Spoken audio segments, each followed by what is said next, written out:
Bueno, muy buenas noches a todos. Muchísimas gracias por acompañarnos una noche más en todas estas secciones de charlas que Proyectar tiene para todos ustedes.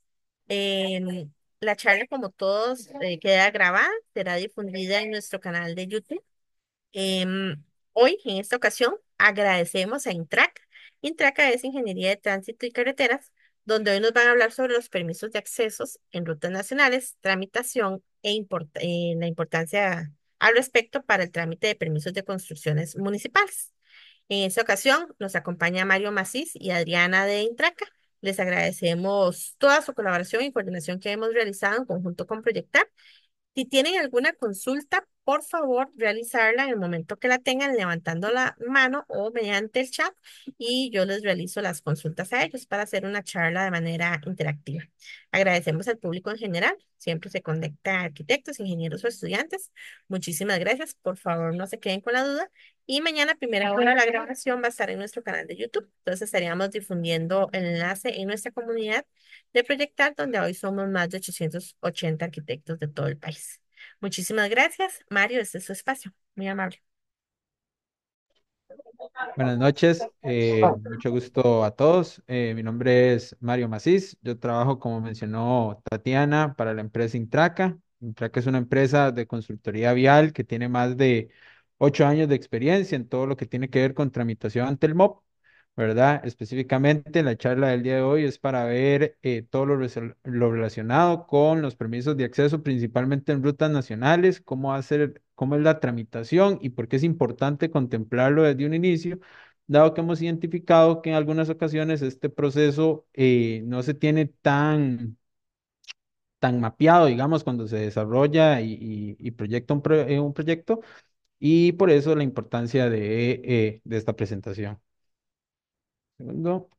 Ok, es importante mencionar que todo esto, digamos, por así decirlo, surge o toma una importancia significativa en mayo del 2020, producto del decreto 42171 del MOP y también el 42170, ¿verdad? En donde se establece cómo hacer el proceso para los trámites sobre rutas nacionales.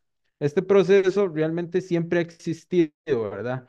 Pero el decreto lo que generó o lo que conllevó fue a que las municipalidades incorporaran dentro de sus criterios de revisión para otorgar los permisos de construcción la validación de los accesos ante el MOB. Esto, como les mencionaba, principalmente sobre accesos a rutas nacionales, dado que en accesos a rutas cantonales propiamente, ya eso va a depender mucho de las municipalidades si lo solicitan o no, ¿verdad? Y también va a depender de las características de los proyectos. En el caso de las rutas nacionales, es un requerimiento que siempre se va a necesitar, ¿verdad? Para cualquier desarrollo nuevo o formalización de alguno u otro. Este proceso, ¿verdad? A nivel de permisos de acceso, contempla principalmente tres etapas que vamos a ir desarrollando posteriormente. La primera etapa corresponde al proyecto funcional, es lo que usualmente se ha conocido como el permiso más bien el estudio de impacto funcional, ¿verdad? Es básicamente un informe donde se realizan conteos vehiculares y se hace una propuesta funcional, se podría simplificar como una propuesta esquemática de los accesos al proyecto, ¿verdad? Luego existe una segunda etapa que está relacionada con los planos constructivos. Pero cuando hablamos de planos constructivos ante el MOB son los planos constructivos de los accesos, ¿verdad? Estos planos constructivos contemplan todo lo que tiene que ver con el diseño altimétrico y planimétrico de la propuesta de acceso, llámese los niveles, la propuesta hidráulica y demás, ¿verdad? Y tenemos una tercera etapa que es propiamente, por así decirlo, como el permiso de construcción, pero del MOB, ¿verdad? Que está relacionada con justamente el aval del MOB para poder iniciar la construcción.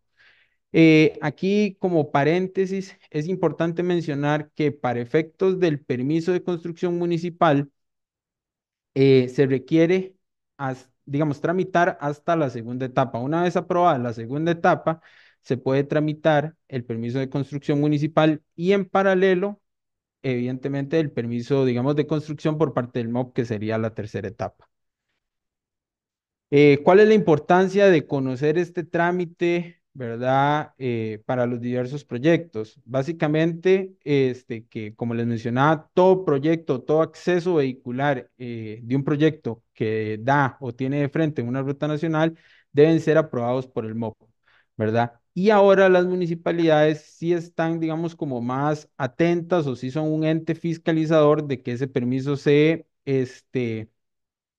apruebe o se realice porque es un requerimiento para los permisos de construcción, ¿verdad? Si nos hemos topado, digamos, casos donde esto tal vez no se tiene tan visualizado dentro de la logística de tramitología de los permisos, ¿verdad? Y queda como hasta el final, ¿verdad? Entonces, han habido ingenieros y arquitectos que tienen que después correr para aprobar este trámite, ¿verdad? Cuando se puede ir trabajando, digamos, en paralelo con el resto de planos a diversas instituciones, ¿verdad? Y justamente por ahí también va la importancia de esta presentación, que es evitar justamente retrasos en el proceso tanto de tramitación como ejecución del proyecto. Ahora vamos a explicar de una manera más, tal vez más específica, cada una de las etapas y qué conllevan esas etapas dentro del proceso de tramitación del MOP. La primera etapa se tramita en la plataforma APC Requisitos, que es como una plataforma hermana o complementaria de la plataforma normal que probablemente todos utilizan, que es la APC institucional, que se renovó hace el mes pasado, si mal lo recuerdo, ¿verdad? En esta plataforma se tramitan tres documentos principales. El primero sería el estudio de impacto vial y seguridad vial, que es el informe que establece cuál es el impacto que va a generar un nuevo proyecto en la vialidad de la zona, ¿verdad? Y qué medidas de mitigación se van a realizar en caso de que el proyecto genere un impacto significativo, digamos, en las intersecciones aledañas al proyecto. Este informe viene complementado con un diseño vial, que es lo que yo les indicaba al inicio, que es, por así decirlo, como un diseño esquemático. El nombre formal es un diseño funcional, ¿verdad? De la propuesta de acceso, en donde se ven principalmente temas de señalización y una caracterización, digamos, de rayos de giro, geométrica de la propuesta de acceso, ¿verdad? Todos estos dos documentos van a ir fundamentados o de la mano de la guía para elaboración de un estudio de impacto funcional y seguridad vial que es facilitada, digamos, por el MOP, ¿verdad? Esta guía está en principio en proceso de actualización, pero a la fecha todavía no se ha actualizado. Adicionalmente a estos dos documentos, tenemos el plan de manejo de tránsito. En esta etapa se tramita el plan de manejo de tránsito. Si alguno de ustedes ha tenido o tuvo experiencia previo al año 2020, conocerán que el plan de manejo de tránsito antes se tramitaba para obtener el permiso de cierre de vías, ¿verdad? Ahora no, digamos, ahora no es necesario para efectos del permiso de acceso, puesto que se tramita en esta primera etapa y el permiso de cierre de vías, por así decirlo, pasa a ser el permiso de construcción que les mencionaba al inicio. Aquí hago una aclaración. Ese permiso de cierre de vías todavía existe, pero ya no propiamente para lo que tiene que ver con los trabajos externos a nivel de acceso, ¿verdad? Ese plan de manejo de tránsito, como les mencionaba, se realiza con base en el Manual Técnico de Dispositivos de Seguridad y Control Temporal de Tránsito para la ejecución de trabajos en las vías. Como para determinar las bases de un estudio de impacto funcional, existe, digamos, una metodología primero para establecer el alcance que un proyecto va a necesitar, ¿verdad? Y eso se asocia a un tipo de zona. El MOMB establece dos tipos de zona para un proyecto, ¿verdad? Está el tipo de zona uno y el tipo de zona 2. ¿De qué factores depende si un proyecto es zona uno o zona 2? Depende de el volumen que genera el proyecto, el volumen estimado que va a generar el proyecto nuevo. Perdón si se escucha ahí una alarma. El volumen, digamos, estimado, ¿verdad? Que puede generar un proyecto y el volumen que actualmente transita frente al proyecto, en este caso sobre la ruta nacional, pero por carril, ¿verdad? Entonces, como podemos ver, ese es el diagrama que establece, aquí podemos ver el diagrama que establece los tipos de zona. ¿Por qué es importante determinar el tipo de zona? Porque básicamente de esto depende justamente el alcance del estudio. Un alcance zona uno lo que implica es un alcance menor, ¿verdad? Porque solo se analiza el acceso como tal, cómo hace el funcionamiento del acceso, cuáles son los niveles de servicio en el acceso, y no es necesario analizar las intersecciones aledañas, que digamos que es el establecimiento de un área de influencia del proyecto. En el caso del análisis zona 2, sí se necesita establecer esa área de influencia del proyecto, que lo que implica es análisis de intersecciones y evidentemente es un alcance mayor, ¿verdad? Eh, ¿De qué depende o de qué puede depender ese alcance del proyecto? Básicamente del mismo estudio, ¿verdad?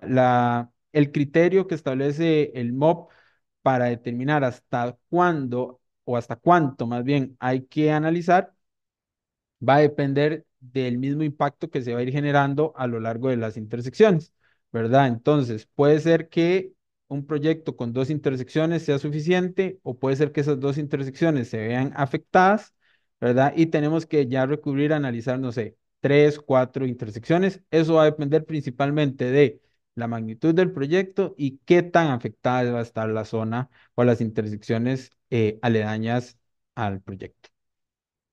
Eh, no sé si hay alguna consulta. Igualmente, si hubiera alguna consulta, me pueden interrumpir y las vamos resolviendo. Sí, Mario, Eh, permiso. propio, Estaba esperando que terminaras ese punto. propio. Consulta a la arquitecta Gabriela González. ¿Se Ujú. pide un estudio de desfogue pluvial? ¿Ese análisis es el convencional o debe ser algo en especial, suponiendo que sean dos departamentos, como por ejemplo? Ok, comprendo la pregunta. Vamos a responderla de una vez, pero probablemente ahorita más adelante la vamos a profundizar. El tema del permiso de desfogue, y voy a devolverme un poquito. El tema del permiso de desfogue es justamente un requerimiento de la segunda etapa del MOP, ¿verdad? Esto realmente es un trabajo, por así decirlo, interno del proyecto, ¿verdad? Que es básicamente cómo hacer el manejo de aguas interno, ¿verdad? Ya sea sobre la ruta nacional o sobre un cuerpo de agua, digamos, aledaño al lote del proyecto, porque el desfogue no necesariamente debe ser tramitado ante el MOP, por así decirlo, aunque tenga de frente ruta nacional. ¿Por qué lo digo? Porque este permiso, digamos, si un proyecto tiene de frente ruta nacional, tal vez para explicarme, y atrás colinda con un cuerpo de agua, puede ser que el desfogue se tramite ante la municipalidad porque estaríamos desfogando el cuerpo de agua, no necesariamente la ruta nacional. Se tramita ante previsión cuando vamos a desfogar las aguas internas del proyecto a la ruta nacional. Específicamente respecto a la pregunta, sí, el desfogue se tramita a otra, por así decirlo, a otro departamento del MOB, llámese previsión vial, como bien se mencionó, o como les mencionaba antes, dependiendo de dónde se está desfogando, a una municipalidad. Hay casos donde se podría desfogar o sea, más bien se podría tramitar tanto a previsión como a la municipalidad. ¿Cuáles son estos casos? Cuando existen cuerpos de agua muy cercanos al proyecto. Entonces, al final se desfoga la ruta nacional, pero hay un cuerpo de agua muy cerca donde se va a desfogar, donde va a, digamos, a desfogar o terminar desfogando ese caudal y por tanto también previsión vial lo que va a generar es solicitar el permiso por parte de la municipalidad también para desfogar ese cuerpo de agua, ¿verdad? No sé si logré responder la consulta o tal vez profundicé en otro tema, ¿me confirman? Súper bien, por el momento no hay mayor comentario. Pero tengo otra consulta. La arquitecta Jacqueline dice, siempre se requiere el permiso de acceso a calle nacional, aunque sean pocos parqueos y el proyecto no tiene calles internas. ¿Hay alguna excepción? Correcto. Ahí es donde entraríamos, por ejemplo, al análisis de zona uno. En proyectos muy pequeños, digamos que inclusive en proyectos pequeños que transiten sobre una ruta de alto tránsito, eh, se puede manejar como un zona uno, ¿verdad? Digamos, podemos ver, tal vez como es para detallar un poquito el cuadro dice que en rutas donde en un carril ya hayan más de 300 vehículos, es un zona 2, aunque estemos hablando de un proyecto, por así decirlo, de dos parqueos, ¿verdad? Entonces, esto es algo que se está evaluando por parte del MOB como para, digamos, esos proyectos pequeños que están en rutas de alto tránsito que también sea un zona uno, ¿verdad? Que lo que implica es un estudio de menor, digamos, de menor alcance. Pero sí, aunque sea un proyecto pequeño, inclusive, como les menciono, para una formalización de un acceso, ¿verdad? Que una formalización de un acceso implicaría no generar más volumen en la ruta, sino ya son volúmenes existentes, están solicitando o se requiere la tramitación del permiso de acceso. Lo que sí es que esos permisos en principio deberían tener un alcance menor y, digamos, una facilidad de trámite un poco mayor. Pero el permiso sí se necesita. Inclusive ahorita vamos a ver que para viviendas unifamiliares también se requieren ciertos trabajos para obtener las validaciones o los permisos por parte del MOP, ¿verdad? Perfecto, Mario, muchas gracias. Amplía, Gabriela, si fuera a calle, porque ahí no tengo cuerpos de agua, el resto me queda caro Ok, en la sí, pregunta anterior. como les mencionaba, para el tema del permiso de desfogue, si estamos desfogando a la ruta nacional, hay que hacer un trámite. Ese trámite se podría decir que es aparte por así decirlo, la tramitación, para tal vez si me logro explicar, la tramitación puede ser en paralelo con este mismo permiso de la primera etapa, digamos, este mismo permiso funcional, pero sí también va al MOP. ¿A cuál departamento? Como le mencionaba, al Departamento de Previsión Vial, ¿verdad? ¿En qué momento se unen estos trámites? En la segunda etapa, que es en donde solicitan justamente ese permiso de previsión. Pero sí, como para responder la pregunta, si vamos a desfogar o estamos tramitando el permiso de desfogue digamos, a la infraestructura o simplemente a la ruta nacional, hay que hacer el trámite hay que solicitar, digamos, la aprobación ante Previsión Vial, que es, por así decirlo, otro departamento que está un poco, digamos, un poco al margen, que después se une de justamente la tramitación ante el MOB, ¿verdad? Porque inclusive todas estas etapas, etapa uno, etapa 2, etapa 3, son con diferentes departamentos del MOB, ¿verdad?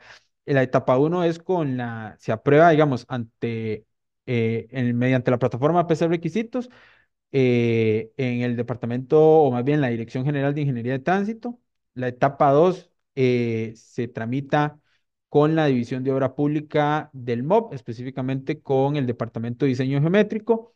Y la etapa 3 se tramita igual, digamos, con diseño geométrico, pero también se involucran otros departamentos como el de materiales de construcción, ¿verdad?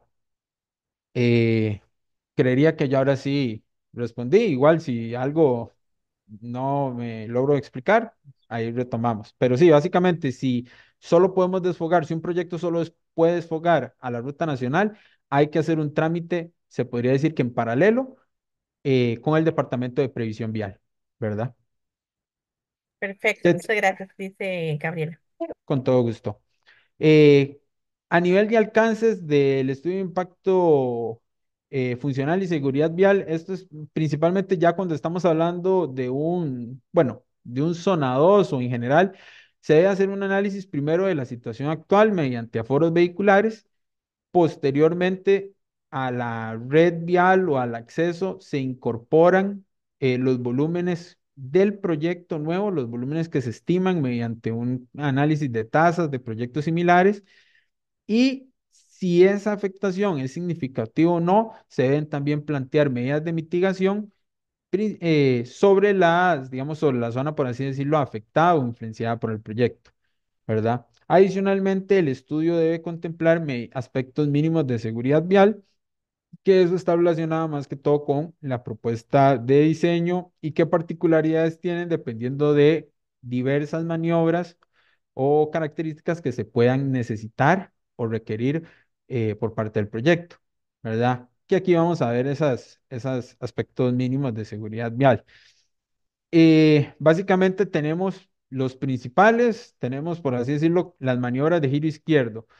La normativa actual es muy restrictiva con los giros izquierdos de ingreso y salida de un proyecto. Entonces, todo proyecto que esté dentro en el rango de zona 2, o sea, proyectos que o generan mucho tránsito o están en zonas de alto tránsito, requieren para obtener de manera formal un giro izquierdo de entrada o de salida, la construcción de carriles de giro izquierdo. Básicamente requieren de ampliaciones, ¿verdad?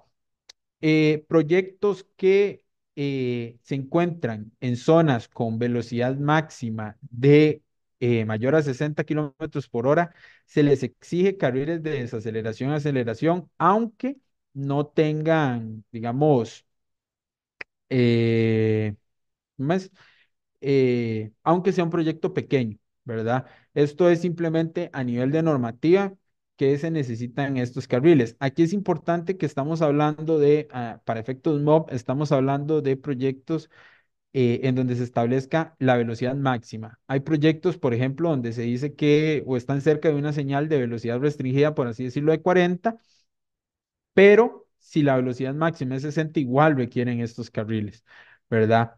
Aunque, digamos, solo sea con ingresos con giro derechos. Eso es también un aspecto que nosotros como empresa hemos tratado de evaluar con el MOB, porque a veces hay zonas que tienen señalización de 60 kilómetros por hora, que realmente es una zona donde prácticamente no es factible desarrollar ese tipo de ampliaciones.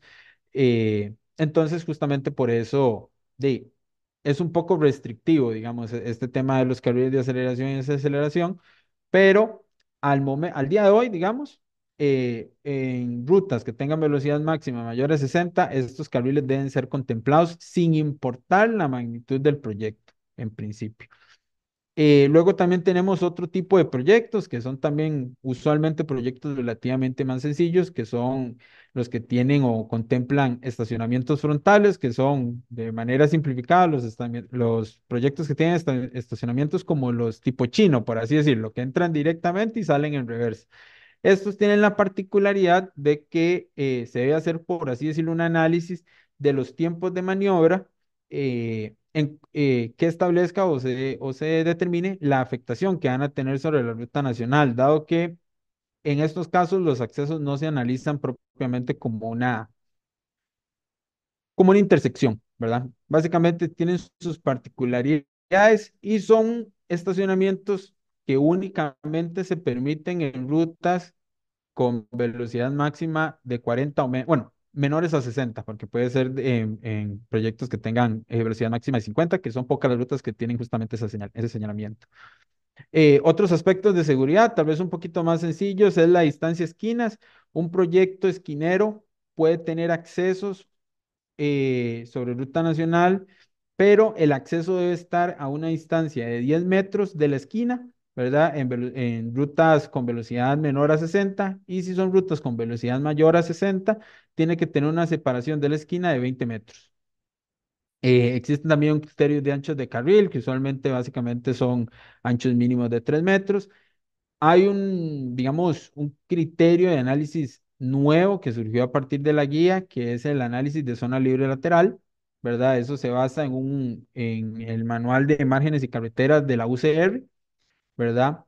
Eh, eh, en donde básicamente se establece qué medidas de mitigación hay que tener en los márgenes de la carretera. Con primera etapa se ve todo lo que tiene que ver con señalización de peatones y ciclistas, ¿verdad? En este caso, para efectos prácticos, aquí tal vez lo más importante de interés, digamos, de nosotros al momento de plantear un proyecto es que el MOB ahorita está solicitando que la acera prácticamente en el 100% de los casos se coloque sobre digamos, a espaldas de la línea de propiedad, llámese la línea de catastro, ¿verdad? Antes algunos proyectos la colocaban inclusive, digamos, en la previsión vial, ¿verdad? Que es un poquito más adentro del lote o inclusive a veces más afuera para que quede alineada con veces aceras que están un poquito más cercanas a la ruta, pero ahorita el MOB sí solicita que, digamos, la acera vaya, por así decirlo, colindante o a espalda, como le mencionaba, del lote, ¿verdad? Entonces eso es importante mencionarlo. Ahora bien, en esta condición se salen, digamos, proyectos, por así decirlo, residenciales o proyectos urbanísticos que implican, digamos, que tienen otra particularidad que se debe contemplar, que son las mejoras a media vía, ¿verdad? Entonces, estos proyectos sí se, por así decirlo, se salen del canasto y tienen particularidades diferentes. Como les mencionaba, existe todos los proyectos se deben tramitar ante el MOB, pero existen casos especiales. Las viviendas unifamiliares es un caso especial en donde básicamente a nivel de trámite se restringe justamente este análisis de seguridad vial. En estos proyectos formalmente no hay que hacer conteos, ¿verdad? Simplemente es como una justificación vial de la propuesta de acceso, que también debería ser una propuesta sencilla porque en estos proyectos usualmente no piden nada relacionado con demarcación. Rutas con velocidad máxima permitida de 80 kilómetros por hora. En estos proyectos sí se pide que se respete toda la previsión vial del MOB, ¿verdad? Porque se debe contemplar de alguna manera la posible generación de una calle marginal, ¿verdad? Que realmente todas las rutas con esta velocidad deberían tener. Sabemos que algunas o la mayoría no tienen, pero a nivel de normativa es lo que se necesita contemplar. Y luego están las carreteras de acceso restringido que anteriormente, digamos, antes del 2020, antes del decreto, eran bastantes. Ahí estaba incluida la Ruta 32, Ruta 3 y demás, pero con el nuevo decreto únicamente quedaron eh, como carreteras de acceso restringido son la Ruta 1 y la Ruta 27. Estas carreteras no se tramitan bajo este proceso, ¿verdad? Que les estoy comentando, sino que se tramitan directamente con la Comisión de Carreteras de Acceso Restringido, que es, por así decirlo, otro departamento, no es un departamento como tal, pero digamos, es otra unidad del MOB en donde se eh, concesionan varios jefes de distintas unidades del MOB, ¿verdad? Aquí entran los jefes justamente de la parte de la Dirección General de Ingeniería de Tránsito, de los mismos diseños geométricos, los mismos que tramitamos, digamos nosotros, pero ya es a partir de una comisión dirigida o liderada por el ministro de Transportes. A nivel de insumos, tal vez voy a ir acelerando el paso. A nivel de insumos es muy importante este aspecto, ¿verdad? Que es la topografía vial para efectos del trámite del MOBI, principalmente para el desarrollo constructivo, que es la segunda etapa. La topografía debe ser bastante detallada, ¿verdad? A veces o anteriormente se usaban topografías un poquito, digamos, más sencillas, ¿verdad? Sin tanto nivel de detalle, pero con lo restrictivo o detallado que es el departamento de diseño geométrico, que es el que en donde se tramita la segunda etapa, sí se generó, digamos, una importancia significativa en cuanto a el nivel de detalle que tenga la topografía. Aquí se deben, digamos, para efectos prácticos, se deben de tener en cuenta todo este tipo de características, como son la línea de propiedad, las aceras, los postes, obstáculos en la vía, se debe levantar la línea de centro del proyecto, ¿verdad? Se deben de tramitar los fondos de las cunetas, canales, anchos de tuberías, pendientes y demás. Todo esto es información sumamente relevante aún para proyectos pequeños para justamente el desarrollo de los planos constructivos, tanto del acceso como de la parte hidráulica del proyecto, que implica, digamos, el manejo externo. Cuando hablo de la parte hidráulica, es el manejo externo de esa área, digamos, a nivel del proyecto. A nivel de tramitación, esto es más o menos eh, cómo es la interfaz, ¿verdad? Cuando se tramita este proyecto en APC requisitos. En la primera parte se observa que se colocan las características del proyecto, posteriormente uno indica que vamos a tramitar un acceso vehicular y luego nos piden llenar esta información. Como documentación obligatoria, tenemos la que se visualiza ahí con el cono, ¿verdad? Y luego tenemos con el alto documentación que es, por así decirlo, opcional, ¿verdad? ¿Qué es la documentación requerida? Vamos a necesitar los planos funcionales, el estudio de impacto funcional, el plan de manejo de tránsito, que es lo que les mencionaba yo, que son productos de estos estudios, y luego documentación, por así decirlo, documentación legal que llamo yo de documentación legal, el uso de suelo del proyecto, el alineamiento del MOP y la resolución, bueno, esta no es una documentación legal, pero es la resolución del visto bueno del Consejo Nacional de Concesiones. ¿Qué es este documento? Este documento realmente suena como algo complejo, pero realmente en la mayoría de los casos es simplemente indicar una nota que dice que no aplica, ¿verdad? Porque para efectos prácticos, la única ruta que está concesionada es la ruta 27, ¿verdad? Entonces, ese es la única ruta que realmente tendría que tener este visto bueno. Todas las demás es simplemente una nota que dice que no aplica. Importante mencionar, estos trámites tienen un costo de 5.000 colones, ¿verdad? Cada vez que se hace un ingreso, el subsahariano no tiene costo, pero cada vez que es un ingreso sí tiene un costo de 5.000 colones. Y los tiempos de revisión del MOB son, según decreto, son 15 días hábiles, unas 3 semanas. Se cuentan con 10 días para subsanar cualquier observación y luego tiene el MOB otros 15 días para responder, ¿verdad?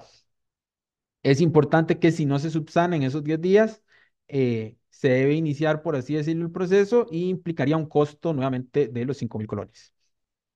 Básicamente, esto es como el resultado final de esta primera etapa, que es una resolución en donde viene toda esta información y abajo viene un conforme. Dependiendo del ingeniero que lo revise, ese conforme pueden ir con mayor o menor descripción de lo que se está probando, pero formalmente la aprobación de esta etapa viene asociada a este conforme. Ahora bien, aquí entramos a la segunda etapa, que es la parte de diseño constructivo, ¿verdad? Ya una vez aprobada la primera etapa, se debe tramitar la segunda etapa. Esto sí tiene que ser en, por así decirlo, en serie, ¿verdad? Se aprueba una etapa, se empieza la segunda. O se podría tramitar la segunda porque dependiendo de cómo se desee trabajar o de los riesgos que tenga ciertos proyectos, la parte constructiva o el diseño constructivo se puede iniciar, digamos, antes, ¿verdad? Básicamente, tal vez como para tener unos datos, en junio del 2023 la guía cambió, ¿verdad? Había una guía en el 2020, esa guía cambió en el 2023 y el trámite o la responsabilidad del trámite la puede hacer tanto, digamos, el desarrollador del proyecto como, bueno, más bien las personas, los profesionales relacionados con la parte interna del proyecto o el diseñador vial. Tal vez no les mencioné, la tramitación de la primera etapa la tiene que hacer el profesional responsable encargado del estudio de impacto funcional. Esa etapa no la puede realizar, digamos, otra persona, ¿verdad? En este caso, esta etapa sí la puede realizar, digamos, por ejemplo, el diseñador interno. eh, o algún otra profesional relacionado con el proyecto. No necesariamente el ingeniero, digamos, vial o el consultor vial. Este es como el esquema de trabajo que propone el MOB, ¿verdad? Es generar una portada, un índice general, notas generales, un registro fotográfico. Esto es una, por así decirlo, una lámina nueva que se solicitó el año pasado, el 2023. La topografía, que digamos que es la misma lámina de la parte funcional. Luego, láminas con las secciones típicas y transversales, la planta y perfil del diseño geométrico del proyecto, cómo hacer el sistema hidráulico, el manejo hidráulico del desarrollo, la señalización vial, que esto también, digamos, algunas de estas láminas ya fueron previamente, por así decirlo, revisadas en la primera etapa y un sumario de cantidades. Aquí vamos a hablar un poquito, bueno, más adelante vamos a hablar un poquito de en qué consiste tal vez las láminas que son diferentes a las de la primera etapa, pero aquí vamos a hablar un poco de justamente lo que se consultaba anteriormente respecto a los insumos para esta segunda etapa o esta tramitación.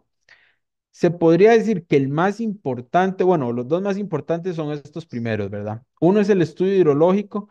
Aquí se hace la salvedad que, digamos, a nivel de hidráulica e hidrología, el análisis, estos análisis van a depender mucho de a qué nos vamos a enfocar. ¿A qué me refiero con esto? El estudio hidrológico que se necesita para tramitar el permiso de acceso a la segunda etapa está justamente relacionado con justificar cómo va a ser el manejo de aguas una vez, digamos, construido el acceso a nivel externo, ¿verdad? ¿Cómo se van a manejar, cómo se va a manejar la impermeabilización generada por el acceso, por la construcción tal vez de aceras que no hayan y demás? Y la justificación técnica de que las estructuras que se van a desarrollar tienen la capacidad para manejar justamente el caudal eh, para el cual se va a diseñar. Y el segundo, por así decirlo, insumo necesario y súper importante es el permiso de desfogue, ¿verdad? Para poder aprobar la segunda etapa, llámese para formalizar un acceso, para un acceso nuevo, lo que corresponda, se necesita el permiso de desfogue. Este permiso de desfogue también, por así decirlo, tiene un estudio lógico, pero este está enfocado en la parte interna. ¿Cómo va a ser, cuál va a ser, digamos, la impermeabilización adicional que va a generar el proyecto? Si necesita o no un tanque de retención, que para efectos prácticos, previsión vial, prácticamente ahora en la mayoría de los proyectos pide que se contemple un tanque de retención. Usualmente el valor que determina, si digamos, formalmente el valor que determina si se necesita o no un tanque de retención son 100 litros por segundo. Cuando un proyecto desfoga más de 100 litros por segundo, es fijo, por así decirlo, que se necesita un tanque de retención. Pero hay otro dato, digamos, que implica tomar una u otra ruta, que es, digamos, que básicamente son a partir de los 14 o 15 litros por segundo. Cuando un proyecto desfoga aproximadamente 15 litros por segundo, previsión vial lo que dice es, bueno, tiene dos opciones, tiene dos caminos. O contempla un tanque, ¿verdad? Que mitigue la afectación. O por otro lado, tenés que levantar o analizar hasta el cuerpo de agua o hasta el punto donde se va a desfogar ya propiamente el proyecto. Que eso puede implicar, digamos, levantamientos o análisis de, no sé, 400, 500 o hasta 1 kilómetro, o inclusive más, dependiendo hasta dónde esté el cuerpo de agua más cercano al proyecto.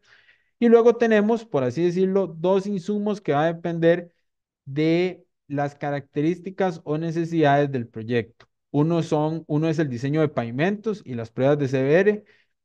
Los diseños de pavimentos para estos trámites se necesitan en dos casos. Una, si el proyecto contempla ampliaciones, como le mencionaba, por temas de carriles de aceleración y desaceleración, por temas de carriles de giros izquierdos, o si para efectos del desfogue se ocupa hacer algún tipo de rompimiento de la calzada. En esos tres casos es donde se podría necesitar un diseño de pavimentos, ¿verdad? Y luego tenemos otro, por así decirlo, principal que va a depender de ciertas características, que es la memoria de cálculo de la capacidad de soporte de las losas. ¿A qué nos referimos con esto? El MOB solicita que se analice la capacidad de soporte de, por ejemplo, las losas superiores en un canal con rejilla, se analice la losa de protección en una tubería que no logre tener el recubrimiento necesario. En esas condiciones es que se necesita validar o el MOB pide validar que esa losa o ese elemento tenga la capacidad para soportar el vehículo de diseño que va a transitar sobre ese acceso. Aquí podemos ver algunos, digamos, algunos detalles en láminas que se necesitan. Por ejemplo, aquí tenemos las secciones transversales, más bien, secciones típicas y secciones transversales. Eh, en esto, digamos, lo principal o el principal contenido que deben de tener es que se deben de visualizar anchos de carril, líneas de centro, líneas de retiro vial, qué infraestructura pluvial vamos a colocar, llámese cordón y caño, vado y demás. Eso es como la información principal que se debe establecer en estas, digamos, en estas láminas o en estas secciones, ¿verdad? También tenemos planting perfil. Aquí lo principal es visualizar los perfiles tanto de línea de centro que les mencionaba a nivel de topografía como los centros de los accesos, ¿verdad? Esto es información que el MOB solicita y adicionalmente las características de las curvas verticales y horizontales, que es información, digamos, que también es requerida en láminas por parte del MOB que se establece, digamos, en la guía correspondiente.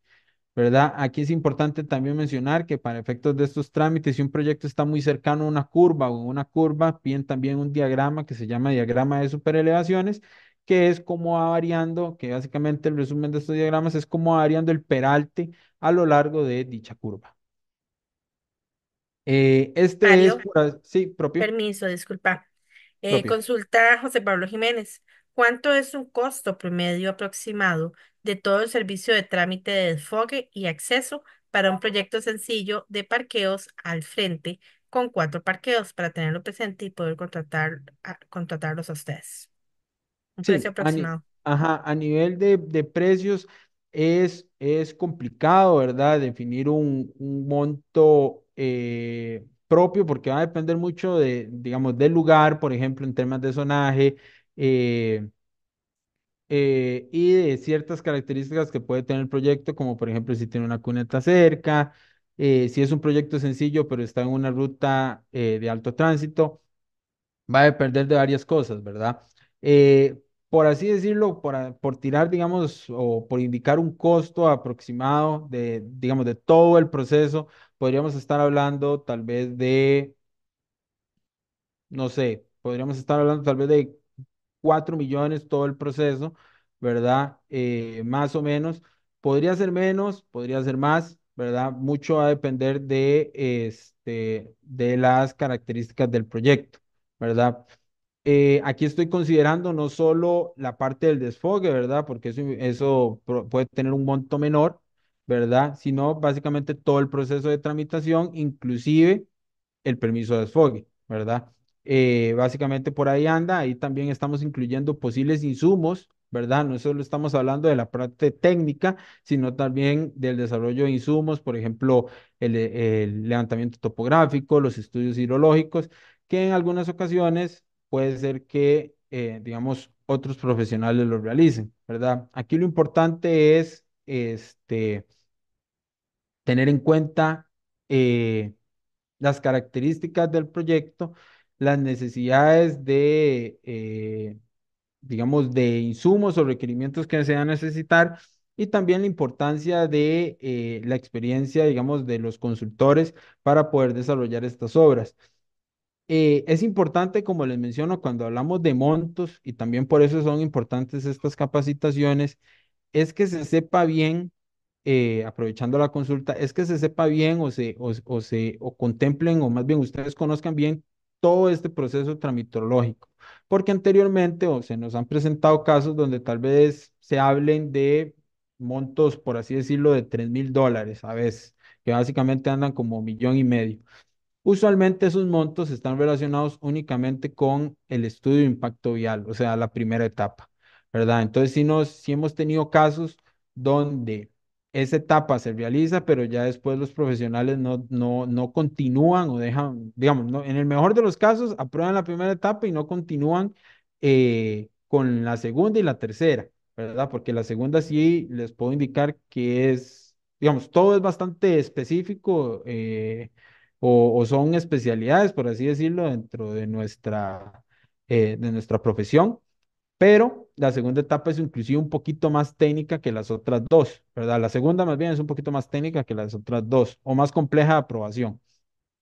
Entonces sí nos ha pasado que no continúan con el proyecto, ¿verdad? Eso en el mejor de los casos, porque hemos tenido casos donde nos llegan clientes, eh, por así decirlo, no sé si llamarlo decepcionados o ansiosos, porque les dejan botados este tipo de trámites, ¿verdad? Este tipo de trámites, justamente nosotros como empresa buscamos hacer este tipo de capacitaciones para que se sepa bien todo el proceso y ya sea, digamos, ustedes como profesionales encargados de la generalidad del proyecto, sepan bien cómo asesorar al cliente, ¿verdad? En todo lo que tiene que ver con esta trimitología, ¿verdad? Y que no les pase de que les cotizan cierto permiso ¿verdad? Le dicen, sí, yo le hago el permiso de acceso y solo tal vez es una etapa o no, y queda, digamos, el proyecto a medias, ¿verdad? Entonces es por eso la importancia. Y como les menciono, al final eso es un monto, el monto que les indiqué es un monto, digamos, estimado que va a depender mucho de el proyecto y, digamos, de varias características como ubicación y demás, ¿verdad? Continuando, bueno, no sé si hay alguna otra consulta Mario, sí, te iba a decir, Jesús propia. Chinquilla indica, para un proyecto en zona uno o con bajo impacto, ¿hasta qué etapa hay que cumplir? Toda, digamos, la tramitología no habla de etapas, ¿verdad? Todo este proceso tramitológico no habla de etapas, sino simplemente que un proyecto zona uno, que son proyectos más pequeños, a nivel de estudio funcional requieren de menos, tiene un alcance menor, o sea, requieren de estudios menores, como les mencionó, básicamente solo el análisis del acceso. En principio, las láminas y demás también van a tener, digamos, una facilidad técnica mayor, ¿verdad? Pero el proceso al final debe cumplirse, ¿verdad? Estas tres etapas se deben de cumplir para cualquier tipo de proyecto, inclusive para, como les mencionaba, un proyecto sumamente sencillo en principio, como puede ser una vivienda unifamiliar. Entonces, sí es importante contemplar o digamos, a nivel de tramitología, contemplar todo el proceso para efectos MOP, ¿verdad? Aquí también, digamos, va a depender de qué tanto o se desee tramitar, pero digamos, en la formalidad, para tener un permiso funcional del acceso, sí se necesitan realizar las tres etapas. ¿Por qué? Porque la primera etapa es para determinar el impacto del proyecto, que para efectos, por ejemplo, de una vivienda unifamiliar es cero, ¿verdad? La segunda etapa es para garantizar que a nivel de diseño el acceso va a estar bien. Llámese un acceso pequeño o un acceso grande, lo que se busca es que el acceso esté bien diseñado en cuanto a niveles, bombeos y demás, ¿verdad? Y la tercera etapa es relacionada con el permiso, digamos, con el permiso de construcción del MOP, ¿verdad? Y las respectivas inspecciones y garantías que el MOP va a dar respecto a la construcción, ¿verdad? Entonces, por eso, cada etapa está enfocada en ciertos aspectos que básicamente se resumen en la formalización de un acceso, ¿verdad? Pero, digamos, no es que alguna u otra se exime o exonera por la magnitud del proyecto, porque al final lo que se busca es garantizar que la construcción se realice de forma correcta, ¿verdad? Llámese una construcción grande o una construcción pequeña, ¿verdad? Ok. Mario, no sé si te parece, voy a hacer dos consultas más para dejarte que sigas con la presentación, dado que ya son las 8, para que nos dé chance de avanzar en la presentación. Va muy ligado a lo que acabas de comentar. Amy dice, ¿es igual el proceso y el monto para un proyecto residencial como para uno comercial? Dependiendo de qué tan grandes sean, ¿verdad? Por así decirlo, proyectos tal vez, un proyecto residencial hablemos, no sé, de 40 fincas filiales, por así decirlo, y un proyecto comercial de unos, no muy grande, tal vez de unos 20, 40 parqueos, llámese 8 locales comerciales, pueden andar parecido, ¿verdad? Pero si hablamos de una plaza comercial que tiene 100 espacios de estacionamiento y digamos, un proyecto residencial de, no sé, de los mismos 20, digamos, de veinte fincas, por así decirlo, digo, el comercial va a generar más impacto.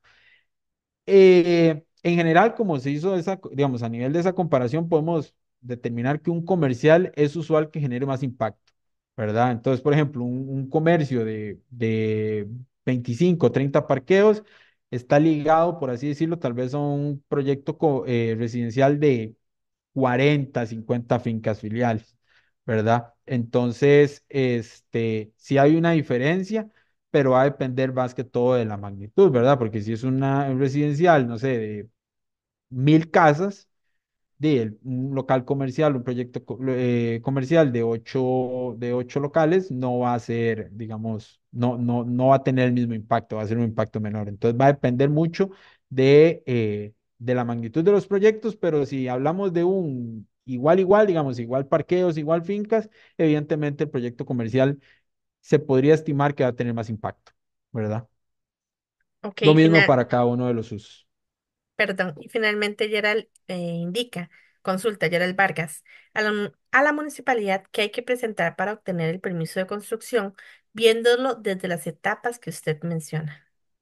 Lo que hay que presentar, tal vez me voy a adelantar un poquito, ahorita lo pasamos rápido, es justamente el contrato, ¿verdad? O más bien indicar el contrato donde se aprobó el permiso de acceso, ¿verdad? En este caso aquí no lo vemos porque está tapado con un recuadro negro al puro inicio, pero arriba dice contrato, ¿verdad? Ahí va a salir un monto, a la municipalidad se le indica, el permiso de acceso está aprobado mediante el contrato XXX, ¿verdad? Eso es lo que se le presenta a la municipalidad y el sello correspondiente sería, digamos, bueno, no pueden ver mi mouse, pero el sello correspondiente debe decir que el proyecto está aprobado por la Dirección de Ingeniería de Tránsito y debe indicar quién lo aprobó y la fecha en que se aprobó, ¿verdad? Esto después voy a explicar por qué es importante. Después se podría, digamos, como para presentar la documentación, se podría presentar los planos sellados por parte del CEFIA relacionados con el acceso, pero básicamente eso es lo que se necesita presentar. Esto se recibe o se obtiene aprobada la segunda etapa, ¿verdad? Una vez aprobada la segunda etapa, se obtienen los planos sellados y con eso ya se puede proceder a solicitar el permiso de construcción de la municipalidad. Aquí tal vez estoy generando una inexactitud. El permiso de construcción se puede solicitar a la municipalidad sin esto, pero vamos a recibir o se recibiría un rechazo por falta de este permiso. Ahora bien, también, digamos, como profesionales, ustedes pueden evaluar si se tramita, digamos, se tramita un proyecto sin este permiso para evaluar si hay algunas observaciones, ir atacando esas observaciones y posteriormente suministrar este permiso, porque básicamente la información de este permiso no se va a revisar, ¿verdad? Simplemente es validar que ya esté aprobado, ¿verdad? Tal vez como, sí, como mencionaba Tatiana, para ir apresurando, aquí es importante a nivel de sistema hidráulico, como les mencionaba, que todo el diseño hidráulico del proyecto esté fundamentado con su respectivo estudio hidrológico, ¿verdad? Y que el diseño esté realizado tanto para los reglamentos de la AIA como los reglamentos del CIECA. Si quisieran saber cuál es el reglamento específico, déjenme ver si no se pierde la información, porque no me lo sé de memoria. El de la IA es la norma técnica para diseño de construcción y sistemas de abastecimiento de agua potable, de saneamiento y pluvial, ¿verdad? Y el del CIECA es el manual de consideraciones técnicas hidrológicas y hidráulicas para la infraestructura vial en Centroamérica. Ambos manuales son los que el MOB utiliza para el diseño hidráulico, ¿verdad? Llámese para colocar tuberías, canales y demás. Luego, por último, existe un plano que se llama sumario de cantidades.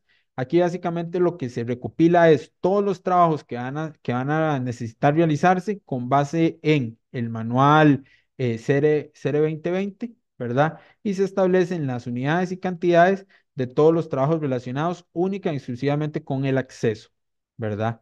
Y las horas externas relacionadas con el mismo acceso, ¿verdad? Este sumario es importante porque esta va a ser, este cuadro o esta información va a ser la base para los productos que se van a tener que aprobar o se van a aprobar en la tercera etapa. Tal vez esto lo vamos a pasar rápido. Básicamente esta es la interfaz del nuevo PCI, ¿verdad? Probablemente ustedes ya vieron que hace unos días se actualizó. Aquí, digamos, uno presenta información del encargado del proyecto, los datos del propietario, datos del proyecto. Para efectos del trámite del MOB, se contemplan únicamente esos tres. registros de servicios profesionales, que son estudios preliminares, anteproyecto y los planos. Luego aquí se coloca el número de resolución de la aprobación de la primera etapa. Esto lo que permite es que la plataforma extraiga la información o los documentos aprobados en la primera etapa sin tener que ingresarlos manualmente, ¿verdad? Aquí nada más uno pone o coloca el número de resolución de la aprobación y se cargan directamente los documentos aprobados. Y luego en esta otra pestaña, se colocan los estudios hidrológicos y cualquier otra información que complementen a los planos constructivos para la respectiva revisión y aprobación del MOB. Los otros cuatro ítems que se ven abajo son opcionales. Este es el único que sí, digamos, aquí es donde sí se establecen o ingresan los documentos. Y luego posteriormente viene todo lo que tiene que ver con el pago de la tramitación. Aquí es importante tal vez mencionar o revisar los costos. Proyectos muy grandes, ¿verdad? Que tengan costos mayores a 10 millones, tienen un costo de tramitación de 20.000 colones. Proyectos que sean un poquito más pequeños tienen un costo de tramitación de 5.000 colones. Los tiempos de revisión, según normativa, son los mismos de la primera etapa: 15 días hábiles, 10 días para el subsane y 15 días para la resolución. Aquí hago una particularidad porque formalmente el MOB está durando para la primera revisión 20 días hábiles, ¿verdad? Está durando más o menos el mes completo. Entonces, estos tiempos de revisión sí generan, por así decirlo, ciertas demoras justamente en el proceso total del proyecto. Pero una vez aprobado, las láminas tienen una vigencia de un año, la cual puede ser renovable por un año más, pero se debe tramitar 15 días antes del vencimiento. Si esto no se realiza, eh, se podría decir que tristemente habría que pasar otra vez por todo el proceso. Usualmente, digamos, dependiendo de qué tanto nos hemos pasado, no hay tanto problema a nivel de tramitación, ¿verdad? Digamos que los revisores no son tan estrictos con la revisión, pero sí genera un riesgo, ¿verdad? Si esto no se contempla, por eso estos tiempos son bastante importantes tenerlos mapeados como profesionales encargados del proyecto. Como les mencionaba anteriormente, el resultado final no es un oficio como en la primera etapa, sino son los planos sellados por parte del CEFIA. Y el dato importante a tener mapeado es, por así decirlo, 15 días antes, posterior a un año de esta fecha. Esta fecha es la que determina, digamos, ese 28 de octubre del 2024 es la que determina cuándo fue aprobado el proyecto ante el MOP en la segunda etapa. Y un año después, menos 15 días, tenemos que tener esa fecha o antes, esa fecha en el calendario en caso de que no se ha podido, digamos, construir el proyecto para solicitar la renovación de la aprobación. Luego entramos con el inicio de obra. El inicio de obra es realmente más sencillo. Aquí van a ver que lo podemos ver bastante rápido. En el inicio de obra, básicamente lo que hay que tramitar vía correo, esto no es en una plataforma específica, es vía correo. Se debe tramitar un presupuesto, un programa de trabajo y un plan de control de calidad, ¿verdad? El programa de trabajo es básicamente un cronograma y el plan de control de calidad es el que establece todos los requerimientos técnicos para garantizar que se construya o desarrollen correctamente todos los renglones o trabajos indicados en el sumario de cantidades. A nivel de tramitación, estos documentos, como les mencionaba, se realizan eh, con base en el sumario de cantidades aprobado. Los renglones no deben ser variados, ¿verdad? Si hubiera una omisión o algo así en cuanto a ciertos trabajos, el presupuesto, cronograma y plan de control, debemos adaptarlo siempre al sumario de cantidades. Y luego estos documentos se tramitan a la División de Obra Pública mediante el correo accesos.vehiculares@mob.go.cr. Una vez aprobados esos documentos, el MOB establece un monto de garantía que es, tal vez para responder si alguien tiene esta duda, que es diferente o adicional a la garantía que usualmente Previsión Vial pide cuando se tramitan estos proyectos, ¿verdad? Entonces, para efectos prácticos van a haber dos garantías, una que es la del desfogue y una que es la del acceso. Y la del acceso es un 10% del presupuesto establecido y aprobado por ese departamento. Entonces, cuando se trabaja en el presupuesto, ahí tienen que tener en cuenta que si el presupuesto te dio eh, ¿cómo es? Si te dio 1 millón, si mis cálculos no fallan, el monto sería 100.000, ¿verdad? Y así sucesivamente. Luego, igual, a nivel de tramitación, una vez aprobado y pagada la garantía, se debe indicar en la plataforma el inicio de obra. Esto se hace, esto lo tengo aquí, esto se hace mediante la apertura de la bitácora, ¿verdad? Así se establece, digamos, el inicio de obra del proyecto. Y luego, una vez desarrollado el proyecto, se debe coordinar con la Dirección Regional y la EGT las respectivas inspecciones de obra.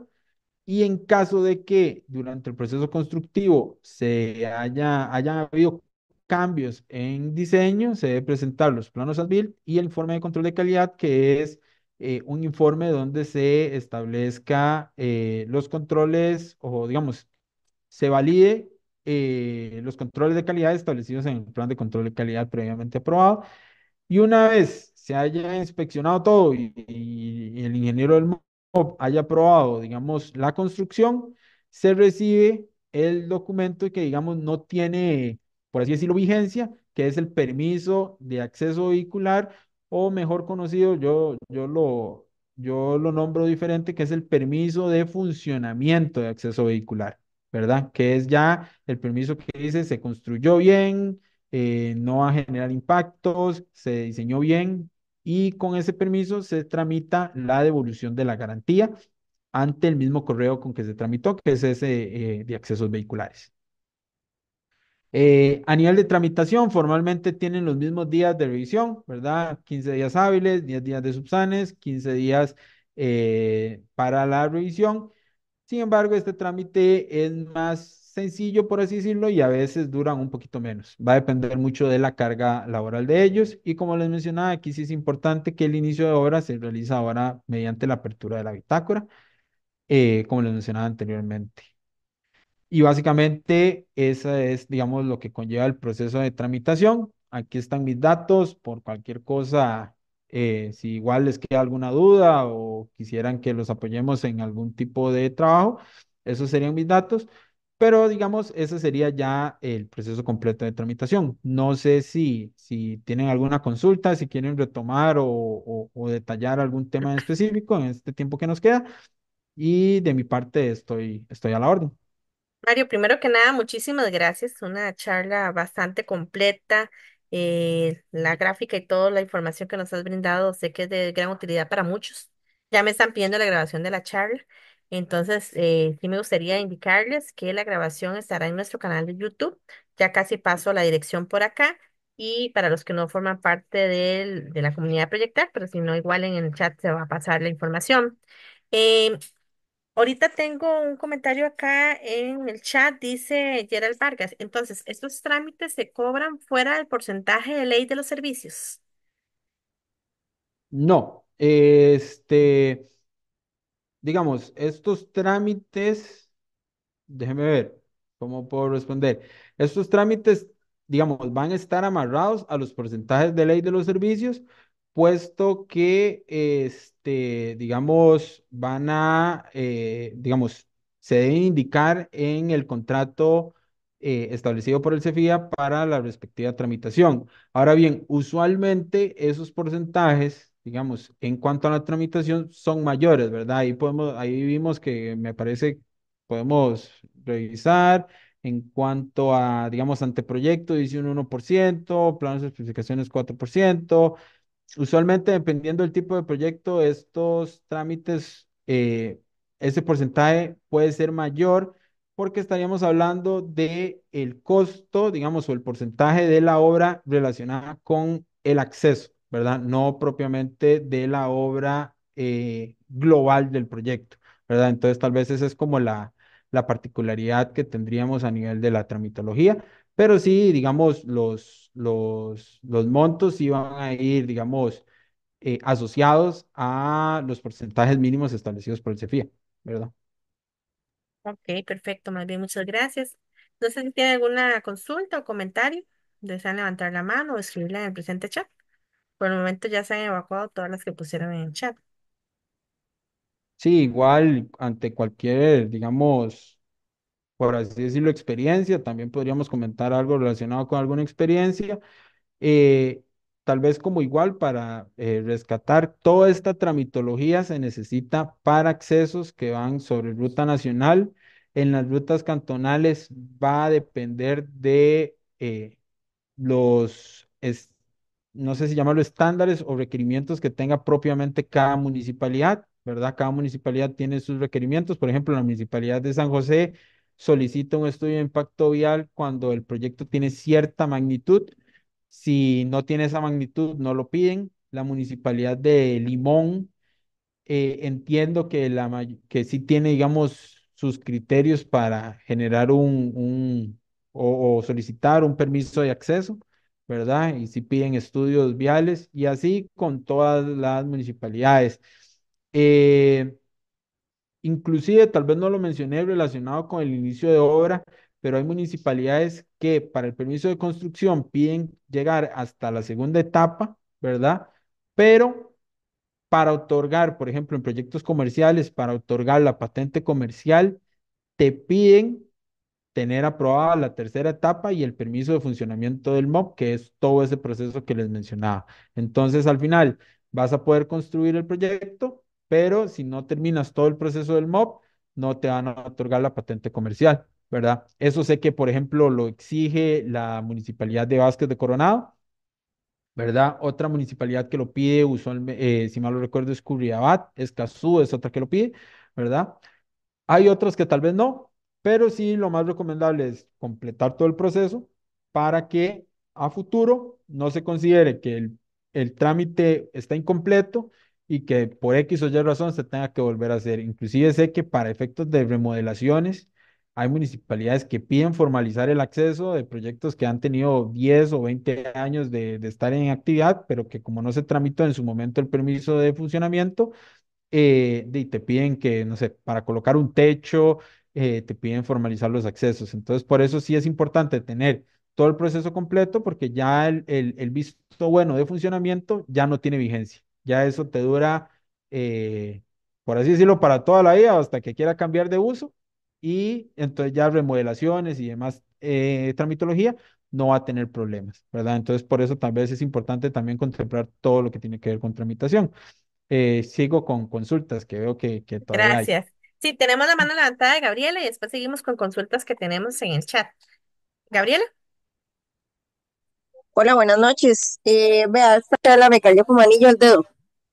Justamente, ¿me escuchan? Que me entró Sí, una llamada. sí, escuchamos. Justamente, ahorita estoy en este proceso.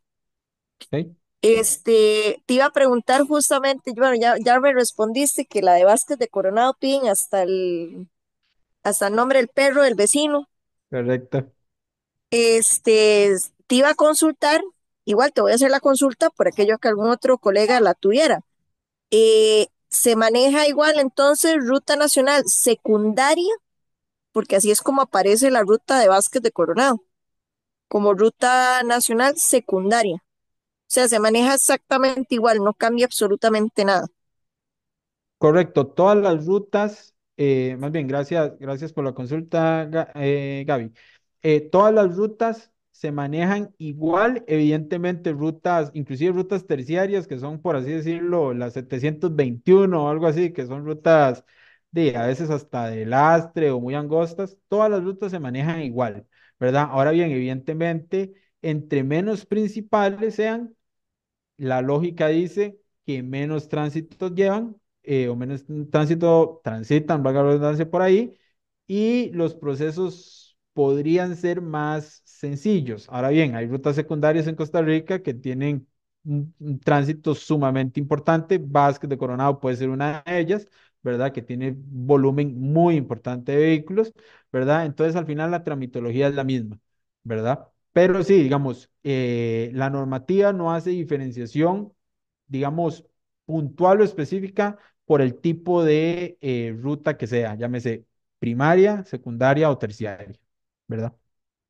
Ok, muchas gracias. Y la otra pregunta que tenía es, este, bueno, vi que estaba lo de la cuestión, es que agarré la charla tarde, disculpen, me conecté como a las 7:15. No hay problema. Em, Vi que estaba el asunto de que si son casas unifamiliares, digamos, si es un proyecto Ujú. unifamiliar, entra dentro de los especiales. Correcto. Es así, ¿verdad? Sí, correcto. Básicamente, Ajá. digamos, la simplificación que hacen para estos proyectos es que el estudio funcional es, por así decirlo, mínimo o muy básico, porque lo que se busca es como justificar la propuesta de acceso, o sea, como decir, el proyecto no va a tener giros izquierdos, se está contemplando que los rayos de giro sí sean para un carro, ¿verdad? Que eso sí es como un análisis, por así decirlo, mínimo, que es con base en el CIECA. Y a nivel de señalización, digamos, no se va a hacer nada porque uno no va a señalar un garaje, ¿verdad? En cuanto al plan de manejo de utilización temporal, que nada más diga como eh, obras en la zona o trabajos en la zona y listo, ¿verdad? Digamos que no se simple, eh, eh, eh, eh, eh, sí, digamos, sí es menos, digamos, son menos rigurosos en cuanto a, a tramitación, inclusive no sé si es hidrológico, ¿verdad? Entonces ahí es donde se balancea un poquito lo que tiene que ver con tramitología en cuanto a viviendas unifamiliares, pero el proceso igual hay que realizarlo, ¿verdad? Todo eso con Ok, base en la perfecto. normativa, Muchísimas gracias. Muy amable, Mario. con todo gusto. Ok, entonces tenemos dos consultas más a nivel del chat. No sé si les parece y cerramos con estas porque ya son las 8:20. Dice Amy Romero, las casas de interés social también deben de cumplir con este permiso si está frente a carretera nacional. Les soy honesto, no tengo experiencia propiamente en este tipo de proyectos, pero si me preguntan y tuviera que dar una respuesta, sería sí, porque inclusive hospitales y demás, que son, digamos, proyectos importantes de interés del mismo estado, tienen que pasar por este proceso, ¿verdad? En principio los trabajos del MOB y demás también tienen que pasar por revisiones propiamente ante el MOB. Entonces sí, sí creería que deben de ser tramitados también, ¿verdad? A nivel del MOB. Sí hay, digamos, una caracterización de estos proyectos en cuanto a la plataforma APC. Ahí, digamos, a veces, digamos, ahí sí se indica o se debería indicar si es un proyecto ordinario o un proyecto de interés social, ¿verdad? Pero, digamos, la tramitología, a mi parecer, va a ser la misma, ¿verdad? Siempre y cuando esté sobre rutas nacionales, ¿verdad? También, porque si está sobre ruta cantonal, podría ser que no se necesite. Ok, Mario, muchas gracias. Consulta también Amy Romero. ¿Se pueden obligar al profesional a sacar este permiso si la carretera no cumple con los requisitos para hacer una carretera nacional, pero el MOP así la tiene establecida? Cualquier carretera según su estado puede ser nacional. No me queda claro, pero vayamos por partes. Voy a empezar por la parte, por lo último, y cualquier cosa retomamos la consulta. Eh, Cualquier carretera puede ser nacional. Pienso que sí, ¿verdad? Pero al final no cualquier carretera el MOB va a aceptar que sea nacional. ¿A qué me refiero? Existen, digamos, a nivel MOB existen dos tipos de carreteras. Una es las rutas nacionales ya previamente identificadas por parte del MOB, ¿verdad? Si se generara una nueva es porque ya, digamos, existe un plan o ya había una prevista para generar una nueva carretera que va a ser de interés para el proyecto. Llámese, por ejemplo, no sé, Circunvalación Norte, ¿verdad? Por ejemplo. ¿verdad? Que son carreteras que no existían, pero ahora ya existen, entonces esas son rutas nacionales, ¿verdad? Perdón, esas son las rutas nacionales, las que ya están previamente establecidas, y luego tenemos rutas que se conocen como rutas de travesía. ¿Qué son rutas de travesía? Son rutas que originalmente pertenecen a la municipalidad, son rutas que eh, eh, eh, pasaron su administración de la municipalidad al MOP, ¿verdad? Entiendo que el MOP es de interés de ellos tenerla, ¿verdad? Porque obviamente cada ruta nacional implica, digamos, palabras más, palabras menos, un costo de mantenimiento para ellos, ¿verdad? Entonces, eh, digamos, pensaría que sí, cualquier ruta podría ser nacional, pero debe pasar por ciertos criterios y no es que de la noche a la mañana una ruta va a ser nacional, ¿verdad? Ahora bien, ¿cuál era la primera parte de la consulta? Ya te la Perdón, Tatiana. repito, no te preocupes. Dice, pueden obligar al profesional a sacar este Ok. permiso si la carretera no cumple con los requisitos para ser una carretera nacional, pero el MOP así la tiene establecida. Listo, sí, correcto. Efectivamente, la normativa establece que si digamos una persona va a desarrollar un proyecto en una determinada carretera, debe contemplar digamos, los requerimientos para que se cumpla con todo lo que tiene que ver con normativa. Ahora bien, si por ejemplo una calle no es lo suficientemente ancha para tener carriles tal vez así como mínimos de 2,75 metros de ancho cada uno, que realmente se deberían tener al menos tres, ¿verdad? El MOB, dependiendo del proyecto que se va a desarrollar, sí podría decir que que se necesita, digamos, ampliar hasta por lo menos que el carril del lado de su proyecto tenga un ancho mínimo de 3 metros, ¿verdad? Para efectos de la parte hidrológica e hidráulica, eso es un tema, digamos, que ahorita se está experimentando y que muchos desarrolladores están teniendo que contemplar, que es la infraestructura, digamos, pluvial en rutas nacionales, en algunos puntos es bastante deficiente. Y la normativa sí especifica que, digamos, ciertas características que hacen que ese diseño pluvial tiene que ser con base propiamente en la normativa, que es desarrollando tuberías de 800 milímetros, que debe tener ciertos niveles de pendientes, ciertos recubrimientos, y la infraestructura existente no te permite hacer eso, ¿verdad? Entonces, este, aunque no haya infraestructura, se debe buscar la manera de que el proyecto como tal sí cumpla con eso. Y en materia pluvial es sumamente complicado porque por diferencias de niveles puede ser que la infraestructura adecuada no empate con la infraestructura existente. Entonces se tengan que hacer medidas para que todo concuerde. Inclusive nosotros tramitamos un proyecto de un hospital en donde tuvimos que hacer o se tuvieron que hacer obras bastante significativas, ¿verdad? Justamente por eso. La ruta en los costados no habían, digamos, no hay cunetas, no hay nada. La parte hidráulica se maneja por pura escorrentía y el proyecto no puede o, digamos, no le permiten desarrollar ese manejo de esa forma. Entonces hay que colocar tuberías, llegarlas hasta ciertos puntos, que es básicamente lo que usted menciona, ¿verdad? Que es desarrollar la infraestructura necesaria aunque la misma ruta no contemple esa infraestructura que debería de contemplarlo, ¿verdad? Dependiendo del proyecto, cuando hablamos de anchos, porque tal vez aquí estoy hablando específicamente de la parte hidráulica, cuando hablamos de anchos de carril, usualmente no piden que se cumplan, digamos, los 3 metros de ancho o algo así, pero evidentemente si en esa ruta, que vamos a suponer que es muy angosta, se plantea un proyecto de, digamos, de terminal de camiones, probablemente sí te pidan que hagan mejoras como mínimo sobre el frente del proyecto para que el camión pueda ingresar correctamente y no haya un conflicto con los vehículos opuestos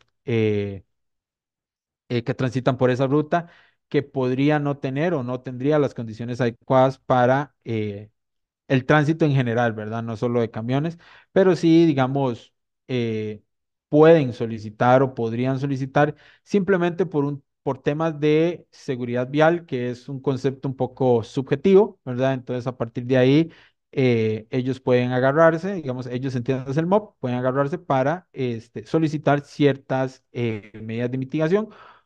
Obviamente esto va a depender mucho, como les menciono, de la magnitud del proyecto. O sea, no es lo mismo si vas a desarrollar ahí, llámese, no sé, una zapatería de dos accesos, ¿verdad? A una plaza comercial de 50, 60 espacios de estacionamiento, ¿verdad? Pero sí, el MOP puede solicitar ciertas medidas o ciertas mejoras en una determinada ruta. Perfecto, muchas gracias. Y finalmente, consulta a Jesús Chinchilla. ¿Qué tiempos aproximados de elaboración se utiliza para estos estudios y los planos? Sí, el tiempo general, como digamos, el tiempo general de tramitación usualmente rondan los 5 o 6 meses, digamos, ya para obtener toda la aprobación del proyecto. Evidentemente, cada etapa es diferente. Por ejemplo, la primera etapa puede andar en aprobación en mes y medio aproximadamente, ¿verdad? La segunda etapa sí dura un poquito más, que pueden ser esos 2 meses y medio. Ahí estaríamos hablando de 4 meses y tal vez un mes, mes y medio, ya para la tercera etapa. Usualmente la tercera etapa es como con un mes máximo ya contemplando, esos tiempos ya contemplan por así decirlo, revisiones del MOB. Es importante mencionar que los tiempos pueden ser un poquito menores o un poquito mayores, dependiendo de la magnitud del proyecto y qué tantos, más que todo dependiendo de la magnitud del proyecto. Usualmente proyectos muy grandes sí se requiere un poquito más de tramitología, ¿verdad? Proyectos de tiempo de tramitología, proyectos un poquito más pequeños pueden dar, como les menciono, tal vez unos 4 meses, eh, unos 4 meses, 5 meses, un proyecto pequeñito, un proyecto ya más o menos digamos, un proyecto mediano, por así decirlo, puede andar en 5 o 6 meses y ya un proyecto más grande puede andar igual en unos 7, 8 meses, porque los tiempos, como vieron, los tiempos de revisión del MOB son bastante grandes, son casi que cada trámite tiene un tiempo mínimo, mínimo de unas 3 semanas de revisión. Entonces, si hay algunos subsanes, sí, eso se va prolongando, ¿verdad? Y mucho se consume no en tiempo de trabajo de los consultores viales, sino en tiempos propiamente de revisión por parte del MOB, ¿verdad? Bueno, Mario, más bien muchísimas gracias. Una excelente charla. Apenas queda grabada, la subimos a nuestro canal de YouTube. Agradecemos a Mario y a Adriana por parte de Intraca a ayudarnos y darle valor a nuestra profesión, a cada uno desde nuestra lista. Sabemos que tenemos arquitectos, ingenieros, estudiantes y público en general. Muchísimas gracias por acompañarnos. Estamos a la orden todos los martes y los jueves con estas diversas charlas. Mario, muchísimas gracias. Buenas noches. Buenas noches Con a todo todos. gusto, que pasen Buenas buenas noches, noches, gracias. Gracias a que ustedes. pasen Buenas bien. noches. Dejo de grabar.